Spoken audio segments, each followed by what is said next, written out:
So guys, here we are today, third video in our series of car profiles.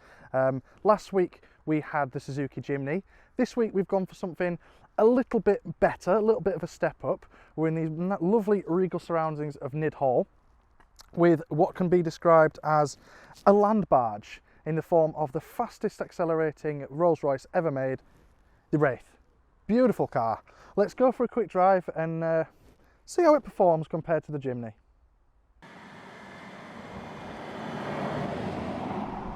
So here we are behind the wheel of the Rolls-Royce Wraith.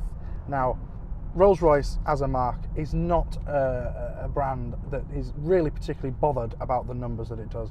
People who are interested in this car, people who drive this car, do not buy it for the facts and figures. That's just not what they do. You buy a Rolls-Royce for the prestige, for the luxury, for the comfort, for the fact that it's an aspirational vehicle to be driving. But that being said, there's always people that want to know the numbers, so here they are.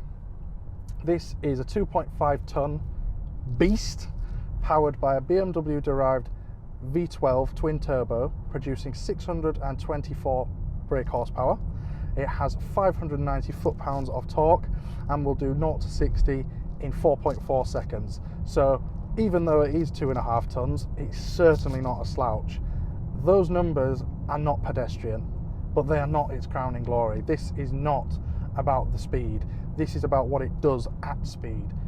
Most cars nowadays are electronically limited to 155, much like the Wraith, but this is just a completely different kind of drive. It's a completely different environment, whether you're doing 25 mile an hour through a town or 70 mile an hour on the motorway. It is just leagues apart. It is so smooth, so quiet and so luxurious. I have quite a loud voice and I can almost hear an echo in this car. It's just a completely different environment. So, like I say, the thing that makes a Rolls-Royce a desirable type of car isn't its outright speed, it isn't its looks, it's about the little details within the car. The interior is such a lovely place to be, appointed in two different kinds of leather in the doors. You've got black on cream, very, very nice, very high quality hides. You know, there's not a blemish across them. Rolls-Royce must spend an absolute fortune sifting through the best quality hides to make sure that they get the best quality upholstery on leathers, doors and trim. It is incredible the detail that goes into these. This particular vehicle is also fitted with piano black inlays, which contrast really nicely against the cream interior, but complement the twin tone in the leather on the doors.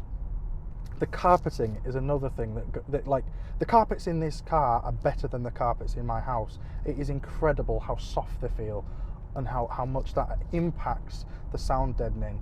Obviously, one of the qualities that comes with a Rolls-Royce is its quietness. You buy the lack of noise, and that is so evident when you're sat in the driver's seat on these lovely winding country roads. Hi, can I get 2 large fries and a large Coke, please? Yeah, is that everything? That is indeed, thank you. Next window when you come to. Thank you very much. In terms of specification, this particular vehicle is fitted with cruise control for when you're wanting to eat up the miles and do no thinking when it comes to driving. It has got quad zone climate control, which is absolutely essential for when you've got passengers in the car. You can all have your individual microclimates and be comfortable at your own temperature. It also has the analog Wraith branded clock in the dashboard, which is a nice little touch which harkens back to olden times when we didn't all have watches and phones in our pockets.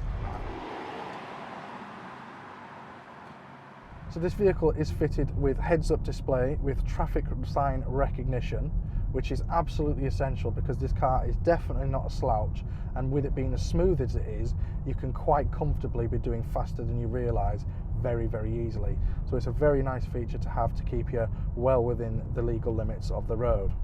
The vehicle is also fitted with adjustable ride height so that you can have it lower or higher depending on the outside terrain to make it either easier to get out of or to make sure you don't damage it when you're going up and down the country lanes.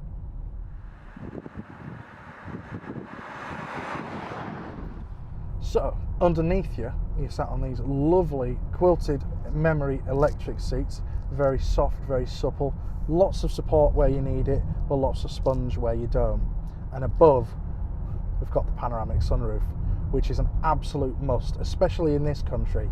We don't necessarily have the weather to enjoy windows down and roof down if we were in a convertible, but what we do have is lots of bright light, and the panoramic sunroof allows you to capture the light and the space of the outdoors without having to deal with any of the pesky environment. It's an absolutely fantastic addition to the specification of this car. This particular vehicle is a dark tungsten with a liquid metal bonnet and is finished with a beautifully hand-painted coach line down the side of the car.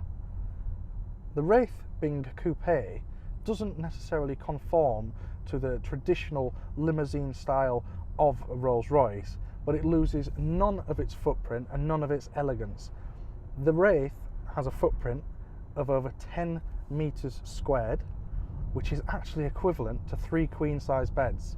I'm not sure which I'd rather be driving down the motorway, but I know which one I'd rather be in right now.